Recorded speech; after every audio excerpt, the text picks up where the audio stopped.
The lecture hall floated in silence as the holographic display flickered to life.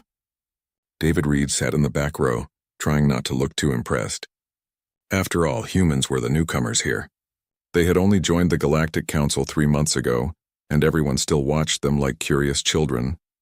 Instructor Halmy spread her wings slightly as she addressed the room.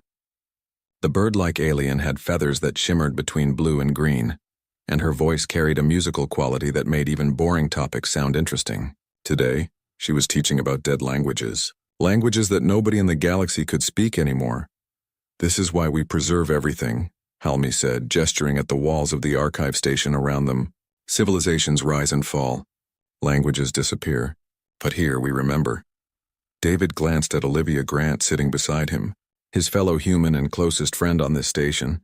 She was supposed to be paying attention to the xenoarchaeology aspects of the lecture. Instead, she was scribbling notes about the architecture of the hall itself. "Now let me show you our greatest mystery," Halmy continued. The hologram changed, displaying a series of symbols and characters that glowed with soft amber light.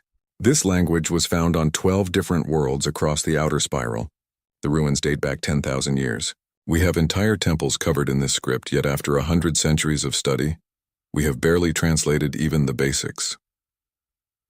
Around the room, various alien species leaned forward with interest. A reptilian Ken administrator nodded knowingly. Several insectoid students clicked their mandibles in what David had learned was their version of taking notes. "The structure is fascinating," Halmy said, pointing to specific symbols. "We believe these are numbers. These might be directional markers. But the rest?" She shook her head, her crest feathers drooping slightly. The rest remained silent. David felt his chest tighten. He blinked, looking at the symbols again. Then again, his mouth went dry. No, it couldn't be. The civilization that created this was clearly advanced, Halmy continued. They had space travel. They had complex architecture. They spread across multiple star systems. And then they vanished. No descendants, no genetic traces. Just these ruins and this unreadable script. David's hand slowly rose. He didn't even realize he was doing it until Olivia elbowed him gently. "What are you doing?" she whispered. He couldn't answer. His brain was racing too fast. Halmy noticed his raised hand. "Yes, David Reed, correct? Do you have a question?" Every head in the room turned to look at him. David stood up slowly, his legs feeling weak. He pointed at the holographic display with a shaking finger. "That's Portuguese," he said quietly. The room remained silent. Halmy tilted her head in confusion, a gesture that looked oddly bird-like. "I'm sorry, could you repeat that?" David cleared his throat and spoke louder. "That's Portuguese. Ancient Portuguese. I can read it." The silence broke. Multiple species began speaking at once in their various languages. The Ken administrator stood up, his scales flashing red with agitation. Olivia grabbed David's arm. "Are you sure?" she hissed. "David, are you absolutely sure?" He nodded, unable to look away from the symbols. "I studied Old Earth languages in university. That right there." He pointed to a section of the script. "That says Estrellas. It means stars. And that word is Jornada, journey. Star journey." Halmy's wings spread wide, a sign of shock among her people. "That's impossible. These ruins predate your civilization by thousands of years. Humans didn't even have written language when these temples were built." "I know," David said, his voice barely above a whisper. "But I can read it. That phrase there, the one you marked as unknown, it says exploradors, not explorers." The room erupted. Some aliens shouted that he was lying. Others demanded proof. The Ken administrator was already speaking rapidly into a communication device, calling someone. Halmy raised a wing for silence. Her large eyes studied David carefully. "Come here, please." To the front. David walked down the stairs between the rows of seats. His heart pounded so hard he could hear it in his ears. Olivia followed close behind him, loyal as always. At the front of the room, Halmy changed the holographic display. A new image appeared, showing a different section of temple wall. The symbols covered the entire surface in neat, organized rows. "Read this," Halmy said.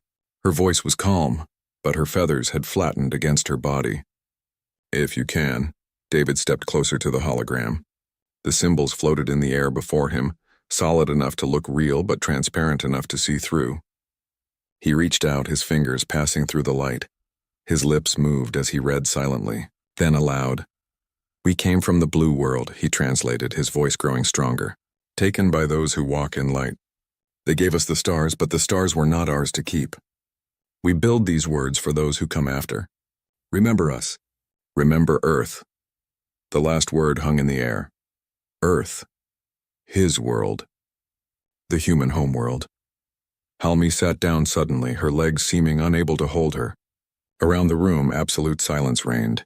Even the insects had stopped clicking. Olivia grabbed his shoulder. "David, this doesn't make sense." Earth didn't have space travel 10,000 years ago. Humans were barely forming the first cities. How? I don't know, David said. But he kept reading the symbols and they kept making sense. Every single one of them. A language dead for 10 millennia, scattered across 12 worlds that humanity had never reached. And he could read it as easily as a morning newsfeed. The Ken administrator approached them, his scales now a deep purple that David had learned meant serious concern. "You will come with me," he said. "Both of you. The council must hear this immediately." As they left the lecture hall, David looked back at the holographic display one last time. The ancient words glowed in the darkness, waiting. They had been waiting for 10,000 years, waiting for someone to come home and read them.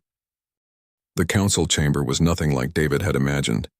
Instead of some grand hall, he found himself in a circular room with soft lighting and comfortable seating arranged in a spiral pattern. Dozens of species sat in groups, their various forms of communication creating a strange symphony of sounds, clicks, and lights. Chancellor Bryn occupied the center position. The large crystalline being pulsed with gentle blue light as they spoke, their words translated through devices everyone wore. David's earpiece turned the light pulses into comprehensible speech. "We have reviewed your claims, David Reed," Bryn said. "They are extraordinary. You understand why we must be thorough?" "I understand," David replied. He stood in the speaking circle, feeling very small and very alone. Olivia sat in the observer section, unable to help him directly. Captain Rita Moss from the Human Federation military was also present, watching everything with suspicious eyes. Halmy stepped forward, her feathers still ruffled from the shock earlier. "I have prepared a test. These are sections of text that no living being has been able to translate. If you are truly reading Portuguese, you should be able to tell us what they say." The holographic display activated. David recognized the script immediately. The flowing characters, the accent marks, the way certain letters connected. It was Portuguese, but old. Very old. Some spellings were different from modern versions, but the meaning remained clear. He began to read. "The final ship leaves tomorrow.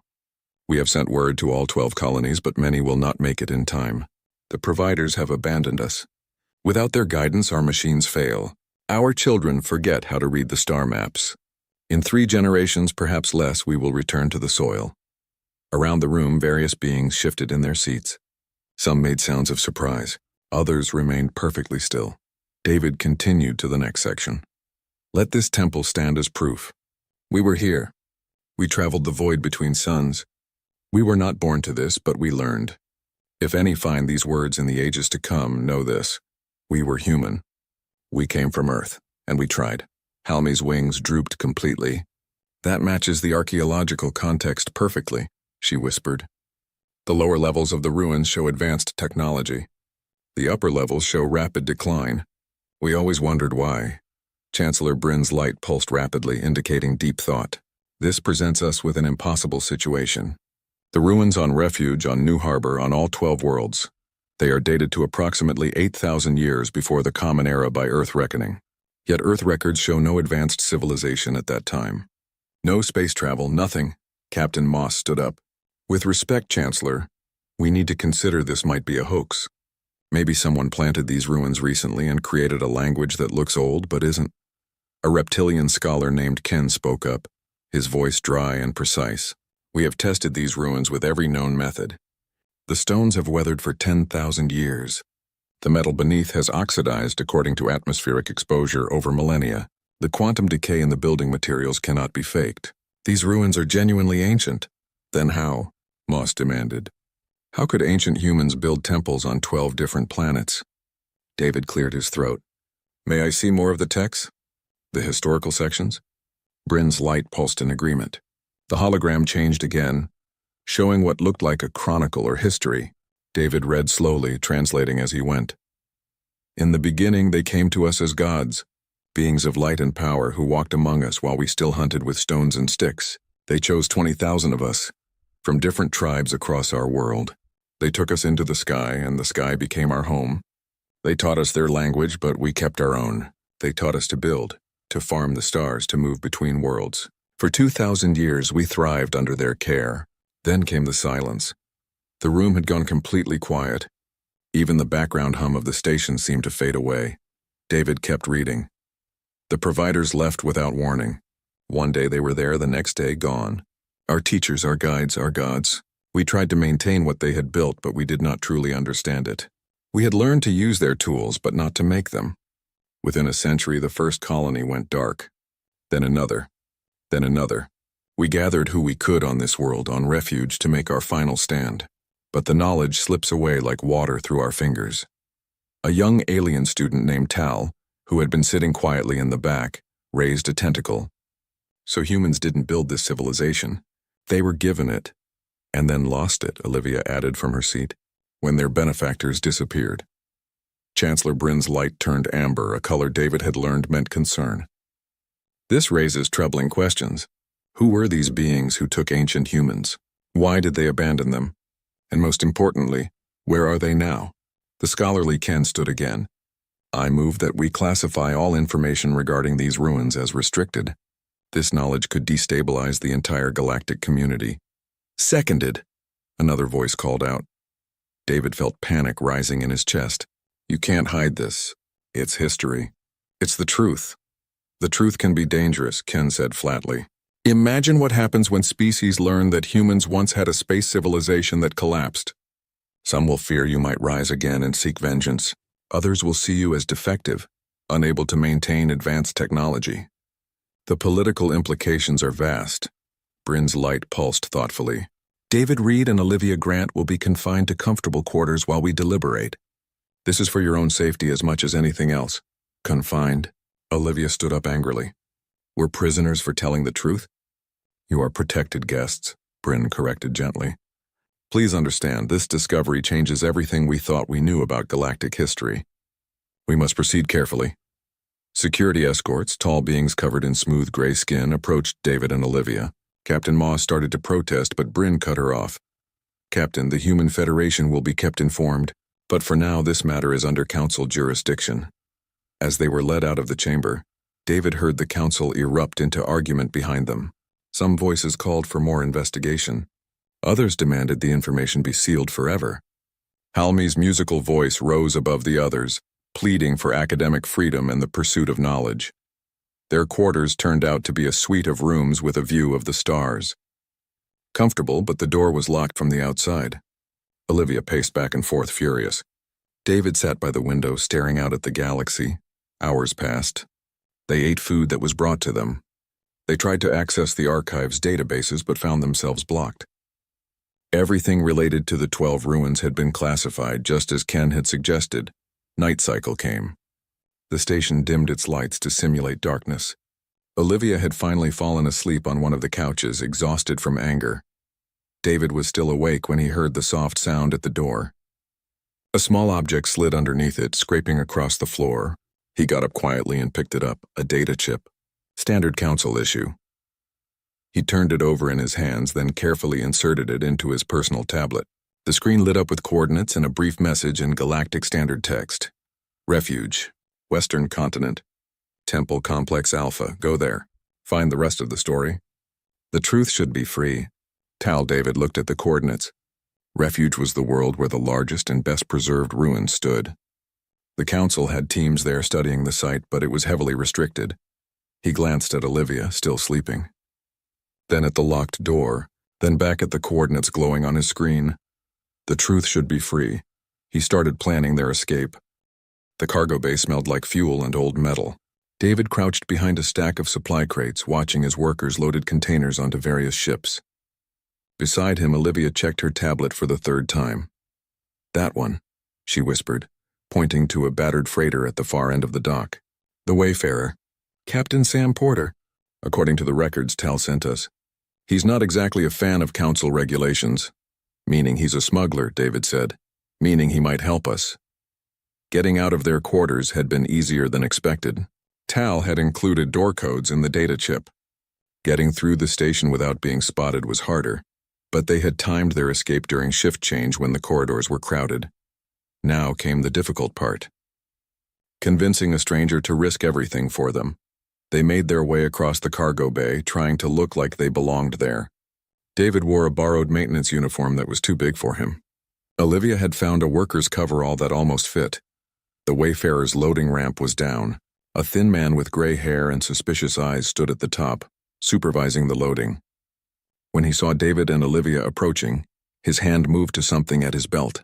"Probably a weapon. Captain Porter?" David called out. "Who's asking?" The man's voice was rough, like he'd spent years breathing recycled air. "People who need to get to refuge. People who can pay." Porter looked them up and down. "You're the humans everyone's looking for. The ones who can read the old language." David's heart sank. "You've heard. Whole station's heard. Council's offering a reward for information leading to your location." Porter scratched his chin. "Pretty good reward, too." Olivia stepped forward. "We can pay better. Can you now?" Porter smiled, but it wasn't a friendly expression. "What's a couple of fugitive researchers going to pay me with?" "Knowledge," David said. "The location of 12 ancient ruins filled with technology that nobody in the galaxy understands. Technology that I can read the instructions for." That made Porter pause. His eyes narrowed. "You're serious?" "Completely." Porter looked past them at the busy cargo bay, then back at them.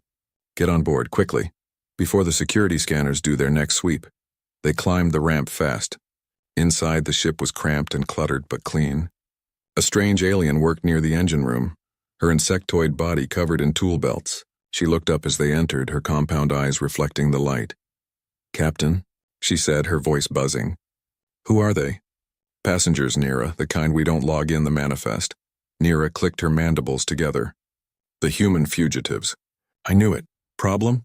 Porter asked. "No problem. Just making sure I get hazard pay for this run."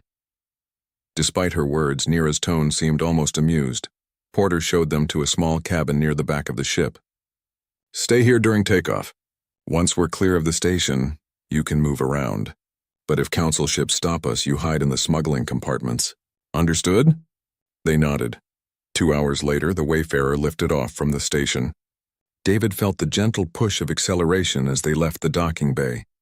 Through the small porthole in their cabin, he watched the archive station grow smaller.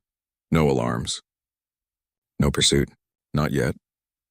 In the main cabin, they found another passenger already on board. A tall human man with gray at his temples sat reading from a tablet. He looked up as they entered. "Dr. Wesley Hunt," he introduced himself. "Historian. I've been studying the colonies since the Council first discovered them. When I heard what you said about reading Portuguese, I knew I had to talk to you." He smiled. "Lucky for me, I have contacts who told me you might need transportation." "How many people know we're on this ship?" Olivia asked. "More than we'd like, fewer than the Council," Porter called from the cockpit. "Now sit down and strap in. We've got 2 weeks of travel ahead of us, and I just got word that the Council's put out an official warrant for your arrest." The journey to refuge was long. David spent most of it studying the data chip Tal had given him. It contained images of the ruins, close-up photographs of the inscriptions, even some preliminary excavation reports. One text caught his attention. It was carved into what appeared to be a warning marker at the entrance to the main temple. "Turn back, those who cannot understand," he translated for the others as they gathered around. "What lies within will break your heart." We built these words as a message to our children's children's children, but our children forgot. They forgot the stars. They forgot the sky roads. They forgot everything except the soil beneath their feet. Wesley leaned forward.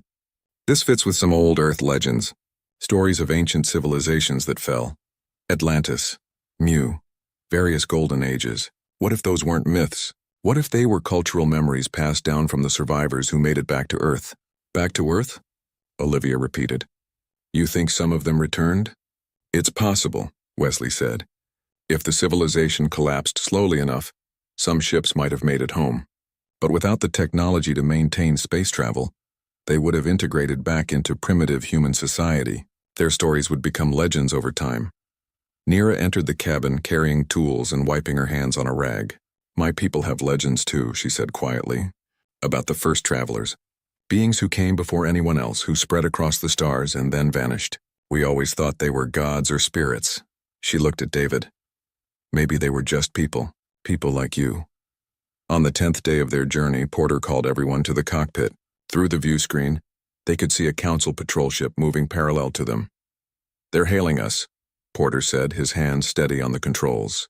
Routine inspection, they say. Will they scan for passengers? Olivia asked. They'll try. But the Wayfarer has some modifications that make scans unreliable. Porter grinned. Benefits of not always following the law. Just get to the smuggling compartments now. They spent 2 hours crammed into hidden spaces behind false walls while council inspectors searched the ship. David could hear them moving around, their footsteps echoing. At one point, someone stood right next to his hiding spot. He held his breath. Finally, the inspectors left. The all-clear signal came. They emerged, cramped and sore. That was close, Porter said. They're looking hard for you two. Why help us? David asked. You could have turned us in. Collected the reward. Porter was quiet for a moment. My grandfather was a historian. Spent his whole life studying what he called lost knowledge. He always said the worst crime wasn't ignorance, but choosing to stay ignorant. He shrugged. Besides, I want to see these ruins myself. If even half of what you say is true, it'll be worth the risk. On the 14th day, refuge appeared on the view screen, a green and blue world, very similar to Earth. Clouds swirled in atmospheric patterns that looked almost familiar. Scanning for council presence, Nira reported. 2 research vessels in orbit.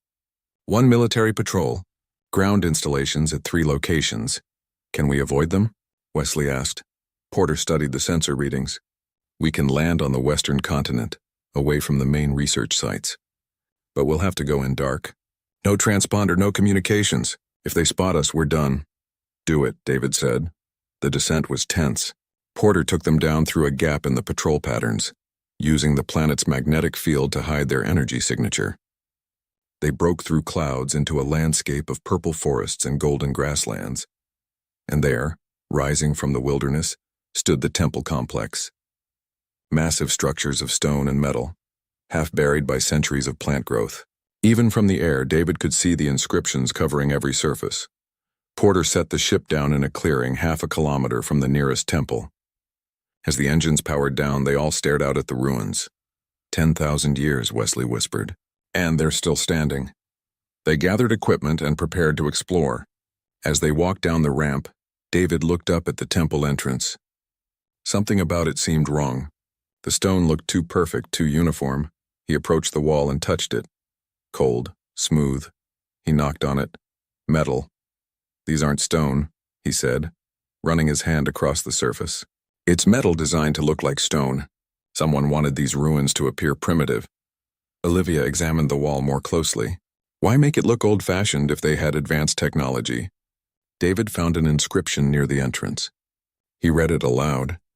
We hide what we cannot keep. We disguise what we cannot protect.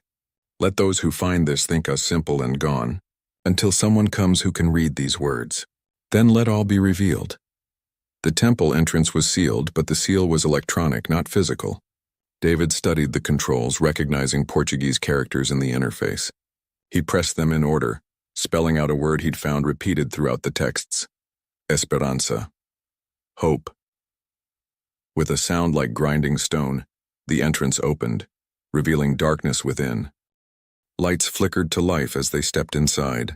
Not torches or primitive lamps, but actual electrical lighting that had waited 10,000 years to serve its purpose again. The walls stretched upward into shadow and every surface was covered in text.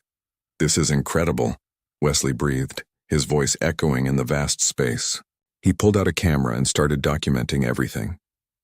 David walked slowly along the wall, reading. The story unfolded in chapters carved carefully into the metal beneath the stone facade.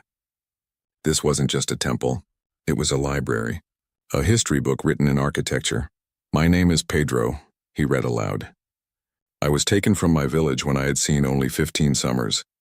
The beings of light came in the night. They did not hurt us. They showed us images of the stars and pointed upward. Some ran, some fought. I went with them because I was curious. The group followed David deeper into the temple. The corridor opened into a large chamber. In the center stood a device, cylindrical and covered in what looked like circuit patterns. It hummed softly, still powered after all these millennia. "What is that?" Olivia asked. "I don't know," David admitted. "The text here says, 'The Memory Keeper.' I think it's some kind of computer." Neera approached the device carefully, her technical expertise making her naturally curious. "The power source is quantum-based, self-sustaining. This technology is far beyond anything the Council currently uses." Porter kept watch at the entrance. "We don't have much time. Those Council ships will eventually notice the temple's been activated." David continued reading the walls. The story of Pedro and his people continued. They described the journey into space, their terror and wonder. They wrote about the beings who had taken them, beings they called the Harani, who glowed with soft light and communicated through thoughts as much as words. "The Harani taught us everything," David translated. "How to grow food in strange soil under strange suns, how to read the stars for navigation, how to build homes that could survive on worlds with different gravity. They were patient with us like parents with children." Wesley was documenting a different section of wall. "Over here there's a map. Star positions. I think these mark the 12 colony worlds. They were scattered across a region of space hundreds of light years wide." David recognized one set of coordinates. "That's Earth," he said, pointing. "And these others must be where the colonies were placed." "We thrived for generations," David continued reading. "Our children were born among the stars. We built cities on 12 worlds. The Harani guided us, but they let us make our own mistakes and learn from them. They said we were special, that humanity had potential they had not seen in other species." Then the tone of the text changed. "In the year we counted as 2047 since the taking, the Harani gathered us all. They seemed sad. They told us they had made a mistake, that their predictions had been wrong, that they must leave. We begged them to stay. We asked what we had done wrong. They said we had done nothing wrong, that the error was theirs. Then they left. Within a single day, every Harani was gone." Olivia wiped her eyes. "They abandoned them. Without the Harani, we tried to continue," David read. "But we realized how much we depended on their knowledge. Our machines began to fail, and we did not know how to repair them. Our ship stopped working. Within a generation, the colonies could not contact each other. Within 2 generations, we began to forget how to read the Harani writing. We kept our own Portuguese, but the language of the stars became mysterious to our children." The text described the slow collapse, desperate attempts to maintain technology, failures, deaths, entire colonies going silent. The survivors on refuge gathering what knowledge they could, writing it down in their own language, hoping someone would someday understand. David approached the central device, the Memory Keeper. Text covered its surface. "If you can read this, you are human or you have learned our tongue. Touch the heart of this machine. Learn what we could not save. Learn why we were taken and why we were left." He reached out slowly. His fingers brushed the smooth surface of the device. It pulsed once, then the world disappeared. David stood in darkness. Then light came and he was somewhere else. A beach. Earth. He could tell by the familiar plants, the yellow sun. People lived in simple huts along the shore. They fished and gathered food. A voice spoke directly into his mind, calm and ancient. "I am the Echo, the last memory of those who came before. You have activated me, so you must be ready for truth." The beach dissolved. Now David floated in space, watching as ships of light descended to Earth. The Harani. They were beautiful, beings of pure energy contained in forms that glowed softly. They moved among the primitive humans, selecting individuals. 20,000 people from different tribes across the planet, we took them, the Echo said. The Harani believed Earth would face a catastrophe. Their predictions showed complete ecological collapse within a century. They wanted to save some humans, to preserve the species. They chose randomly, trying to get genetic diversity. The scene shifted. The 20,000 humans living on 12 new worlds, learning, growing, building, the Harani watching over them like protective guardians. For 2,000 years, the project succeeded. Humans adapted to space. They thrived. The Harani were pleased. Then the scene changed again, the Harani gathering in what looked like a council of light. But they checked their predictions again, using better methods, more accurate calculations. The catastrophe they foresaw for Earth never happened. It was an error in their models, a false prediction. The Harani had taken 20,000 people from their world and changed the course of human development based on a mistake. David felt the weight of that realization crushing down on him. The Harani were ashamed, the Echo continued. They debated what to do. Return the humans to Earth? But generations had passed. These spaceborne people would not survive primitive conditions. Take them forward? But the Harani had interfered enough. In their shame, they chose to leave, to abandon the experiment entirely. The images showed the Harani departing, the confusion and fear among the humans they left behind, the slow collapse of civilization without their guidance. I am the collection of all their final messages, the Echo said, built before the last ship stopped working. I have waited here for 10,000 years for someone to return. For someone who still remembered Portuguese, who could read the words our ancestors left behind. David opened his eyes. He was back in the temple. The others were staring at him with concern. You were gone for 5 minutes, Olivia said. Just standing there not moving, I saw, David whispered. I saw everything. Before he could explain, Porter shouted from the entrance. We have company. Council ships landing outside. Through the temple entrance, they could see military transports touching down. Armed personnel began deploying. A voice amplified by speakers echoed across the landscape. David Reed, Olivia Grant, you are ordered to surrender. Come out peacefully. The group backed deeper into the temple. Porter checked his weapon. Neera started looking for alternate exits. Wesley kept recording everything. David turned to the Echo device. Can you share what you showed me? With everyone? The device pulsed. The ancient AI's voice resonated in his mind again. I can transmit to all communication networks. But once I do, the information cannot be recalled. The galaxy will know. They should know, David said firmly. The truth shouldn't be hidden, even if it causes chaos. Even if species fear what humanity once was and might become again. David thought about the council trying to lock away history, about the ancient humans who wrote their story in stone and metal, hoping someone would find it. About the shame of the Harani and the suffering it caused. Especially then, he said, Commander, he's doing something. A voice shouted from outside. The Echo pulsed brighter. Transmitting now. All data, all history, broadcasting across every frequency, every network, every connected device in this region of space. Light erupted from the temple, not destructive but bright enough to make the soldiers outside shield their eyes. The light became data, streaming outward in every direction. A commander pushed into the temple, weapon raised. Stop this immediately! It's done, David said simply. Everyone knows now. The commander, a being named Yorn covered in thick armor plates, lowered his weapon slowly. Do you understand what you've done? The instability this will cause? I understand that hiding the truth would have been worse. Yorn's communication device crackled to life. Voices overlapped, speaking different languages.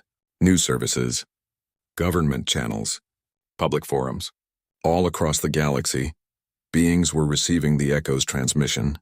The complete history of humanity's ancient space civilization. You should have let us handle this quietly, Yorn said. But he sounded more tired than angry. History belongs to everyone, David replied. Not just those in power. The Echo spoke one final time, its voice somehow reaching them all. The message is sent. My purpose is complete. But know this, humans and others who hear these words. What happened here was not your fault. You were children abandoned by those who should have protected you. But from that abandonment you survived. You endured. And now you have returned to the stars on your own terms. That strength came from within you. Remember that. The device's light faded gradually. The humming stopped. The Echo, having finally delivered its message, went silent forever.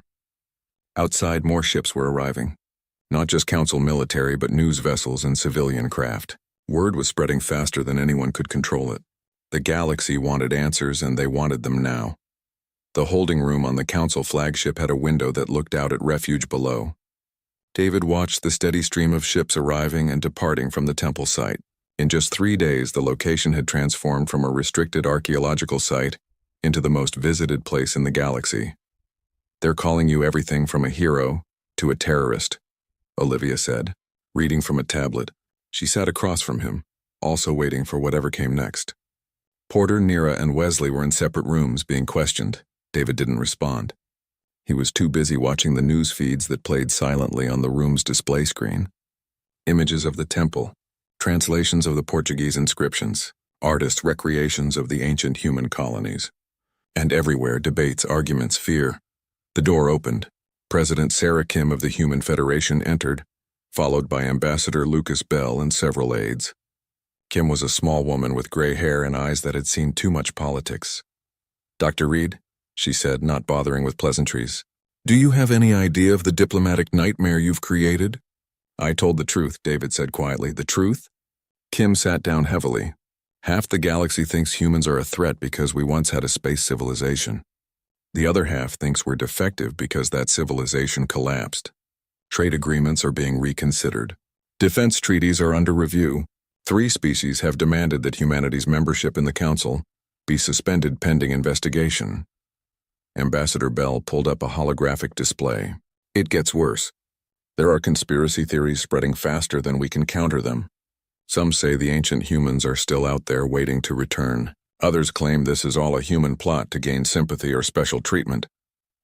And some species," Kim added, "are now questioning their own histories. If the Harani interfered with humanity, what about other ancient civilizations?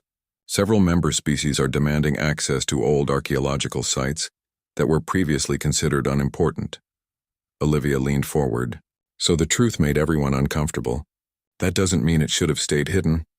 "Comfort isn't the issue," Bell said. "Stability is. The galaxy operates on trust and established understanding." "You've shaken both." A chime at the door interrupted them. An aide entered and whispered something to Kim. Her expression changed from anger to surprise. "There's someone here who wants to testify before the full council," Kim said slowly. "About the Harani.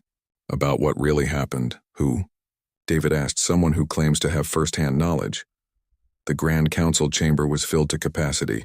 Every member species had representatives present, along with media observers and academic witnesses. David sat in a special section reserved for those involved in the case. Beside him, Olivia gripped his hand tightly. Chancellor Bryn called the session to order, their crystalline form pulsing with authority. "We have heard many voices over these past days. Accusations, theories, demands. Today we will hear from someone who claims direct knowledge of the events 10,000 years ago. I call Philosopher Dren to speak." A door opened and an ancient being entered the chamber. Dren moved slowly, supported by a hover chair. His species, the Harani, were thought to be extinct. Clearly that was wrong. Gasps and shouts erupted across the chamber. Bryn had to call for order 3 times before silence returned. Dren's voice was soft, carried by amplifiers so all could hear. "I am Dren of the Harani. I am 9,412 years old. I was not present for the taking of the humans, but I was alive when my people returned home in shame." The chamber held its breath. "Everything the human David Reed has shared is true," Dren continued. "My people made a terrible error. We saw a catastrophe that was not there. We interfered with a developing species based on faulty predictions, and when we realized our mistake, we compounded it by abandoning those we had taken." A representative from an aggressive species stood up. "Why should we believe you? Where have the Harani been for 10,000 years?" "Hiding," Dren said simply. "After the human colonies collapsed, my people were devastated by guilt. We had destroyed lives, interrupted the natural development of a species. We withdrew from galactic affairs, changed our names, altered our appearance through technology. We have lived among you all this time, watching, helping where we could in small ways, but never revealing ourselves." "How many of you are there?" Chancellor Bryn asked. "Few. We were never a numerous species, and many chose not to continue after what we had done. There are perhaps 500 Harani alive today, scattered across the galaxy." David stood up. "You left those people to die. Children who trusted you." Dren turned his ancient eyes toward David. "Yes, it is the greatest shame of my people. We were arrogant. We thought our technology and knowledge made us wise. But wisdom requires understanding consequences. We lacked that understanding." The chamber erupted in questions and accusations. Bryn struggled to maintain order. A military representative demanded the Harani be arrested. An academic called for them to share their advanced technology as reparation. Others wanted them expelled from civilized space. Dren raised a hand for silence. I have come here to make a formal apology to humanity and to offer what restitution we can. My people have maintained records of everything. The selection process, the colonies, the technology we shared. We will give it all to human authorities to do with as they wish. Kim stood up in the human delegation area. With respect, Philosopher Dren, your people's technology isn't what we need most. Then what do you need? Dren asked, the truth fully documented. Help us understand what happened so we can properly honor those who died, and help us find any descendants who might have survived. That caused another stir. Descendants? Someone shouted. The colonies collapsed 10,000 years ago. The Echo's records show some colonies lasted longer than others, Wesley called out, now allowed to speak as an expert witness. Some maintained technology for several generations. It's possible, however unlikely, that pockets of survivors could have endured. Dren nodded slowly. We can help with that search. We can provide the original colony locations and genetic markers. If any humans survived beyond refuge, finding them would be our honor. Over the following days, the hearings continued. Dren testified for hours at a time, answering every question. He showed records that the Harani had kept, hidden databases of genetic samples and cultural documentation from the 20,000 humans they had taken. The galaxy watched. The anger didn't disappear, but it began to transform into something else. Understanding, perhaps, or at least acceptance of a complicated truth. David was called to testify again, this time as a translator and historical consultant. He worked with Dren to interpret Harani records and match them with the Portuguese inscriptions from the temples. One evening, after a long session, Dren approached David in the corridor outside the chamber. I wanted to speak with you privately, the old being said. David was wary but nodded. Go ahead. My people made terrible choices, but those ancient humans, your ancestors in a way, they were remarkable. Even as their civilization collapsed, they maintained hope. They built those temples not in anger but in faith that someone would eventually understand. That takes strength. It took strength they shouldn't have needed, David said. True, but strength nonetheless. Modern humanity has that same strength. You could have used this discovery to demand compensation, to claim special status. Instead, you simply asked for truth. That is rare in the galaxy. David didn't know what to say to that. Dren continued. There is something else you should know. The Echo's transmission included coordinates to Harani facilities, places where we stored technology and knowledge from that era. One of those facilities contains something special. The complete genetic records of all 20,000 humans who were taken. Your people can use that to trace direct lineages, to know exactly which modern humans are descended from the space colonies. You're giving us this freely? It is not ours to keep. It never was. We stole those people from their world. The least we can do is help their descendants understand their full history. The final hearing took place 2 weeks after David had activated the Echo. The council announced its decisions. The Harani would not face criminal charges, but they would be required to share their technology and knowledge with all council species. The 12 colony worlds would be designated as protected heritage sites, open to research from all species but managed by human authorities. Most importantly, a joint task force would be created to search for any possible descendants of the ancient colonies. It was a long shot, but the galaxy decided it was worth the effort. Kim approached David after the announcement. You'll be leading the linguistic analysis for the search team, assuming you're willing. Of course I'm willing, David said. When do we start? Tomorrow. We've got a lot of galaxy to search. That night, David stood at the observation deck of the station, looking out at the stars. Olivia joined him, carrying 2 cups of something hot that smelled like coffee. You know this changes everything, she said. For humanity. For the whole galaxy. I know. Was it worth it? All the chaos? David thought about the ancient humans who had built temples in the wilderness, writing their story for people they would never meet. Who had maintained hope even as their world crumbled. Who had believed that someday someone would understand. Yes, he said. It was worth it. Somewhere out there in the galaxy, there might be people who still carried the genes of those ancient space travelers. People who had no idea their ancestors had once walked among the stars. Finding them would take years, maybe decades, but for the first time in 10,000 years someone was looking. That alone made everything worthwhile. 6 months had passed since the Echo's transmission. David stood in what used to be the restricted zone of refuge and was now the Institute of Recovered Histories. Workers from a dozen species moved equipment and set up research stations. The ancient temple complex hummed with activity. Halmi landed beside him, folding her wings carefully. The bird-like instructor had become one of his closest colleagues. The first group of students arrives tomorrow. 20 different species, all wanting to study ancient human culture. Can you believe it? David smiled. A year ago, nobody knew humans had an ancient culture. Now it's the most popular field of study in the galaxy. You sound tired. I am tired, but it's the good kind. The search for descendants had taken them across the galaxy. Using the Harani genetic records, they had found traces of the ancient colonists in the most unexpected places.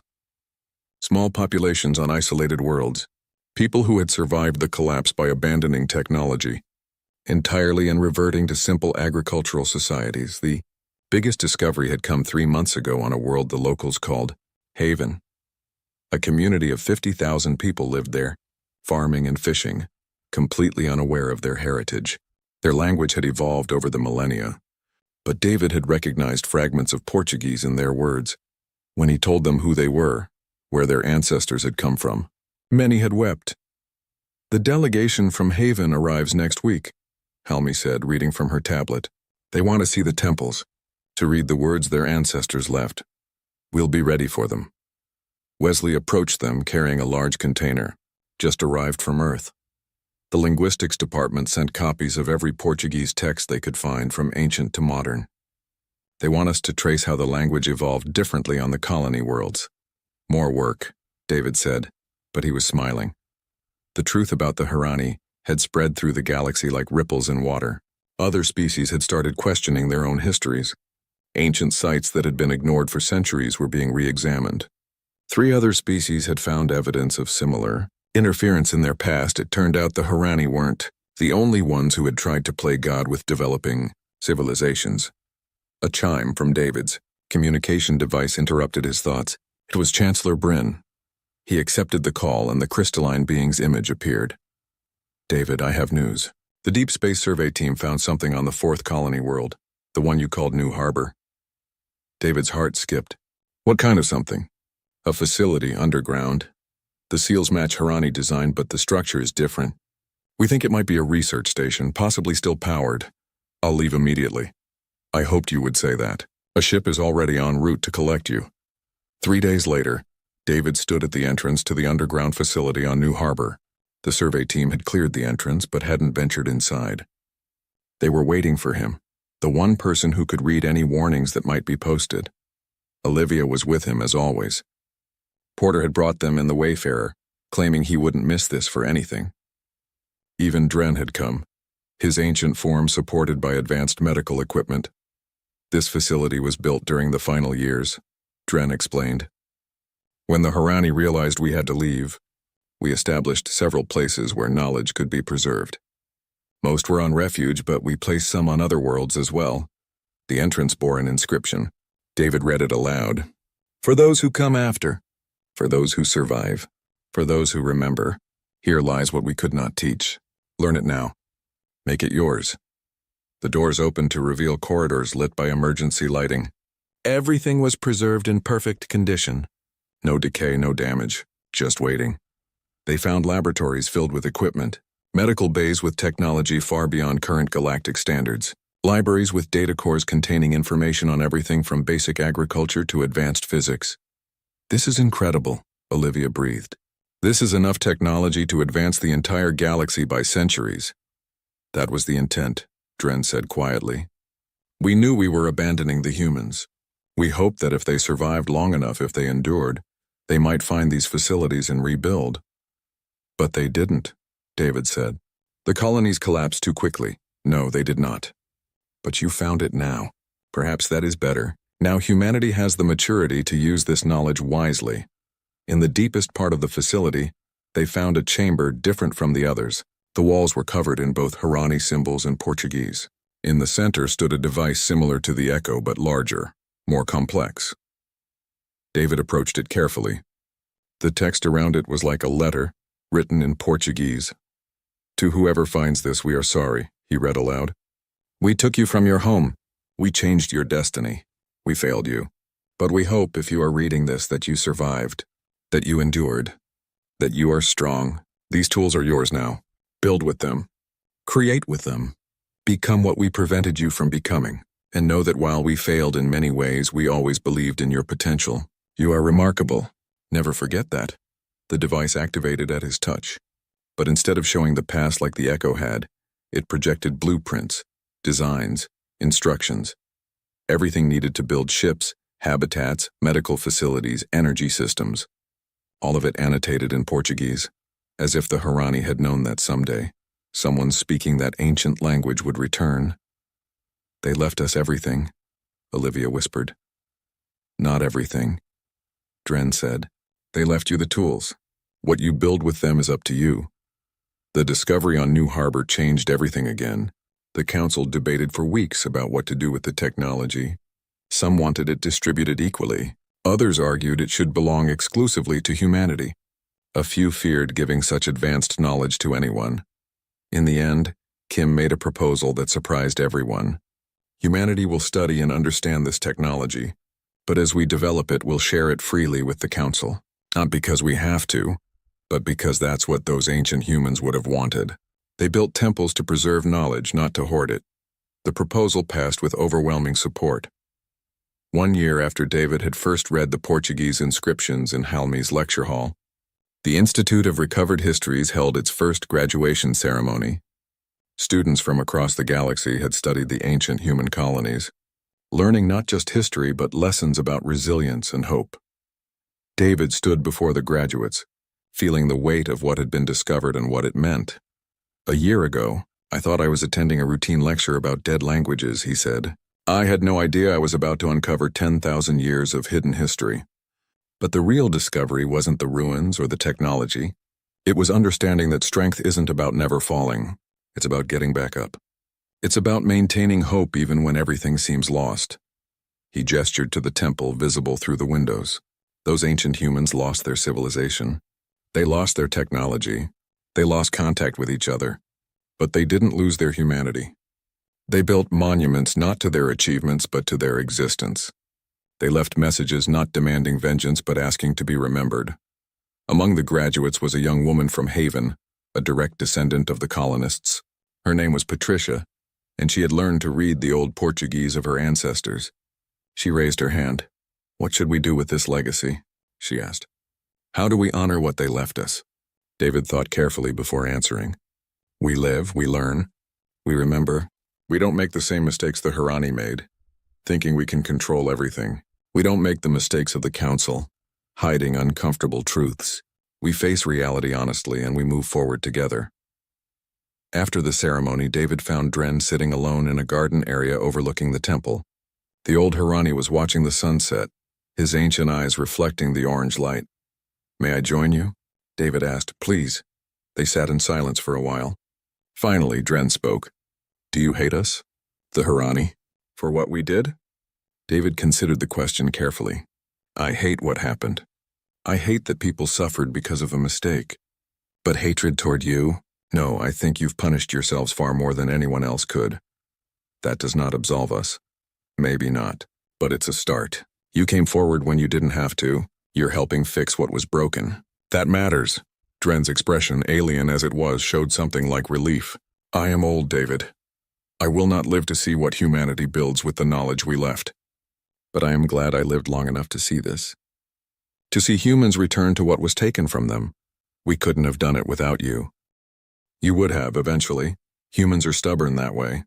It is one of your best qualities. 3 years after the discovery, the Institute had become the premier research facility in the galaxy. Students and scholars from hundreds of worlds studied there. The technology from the Harani facilities was being carefully developed and shared.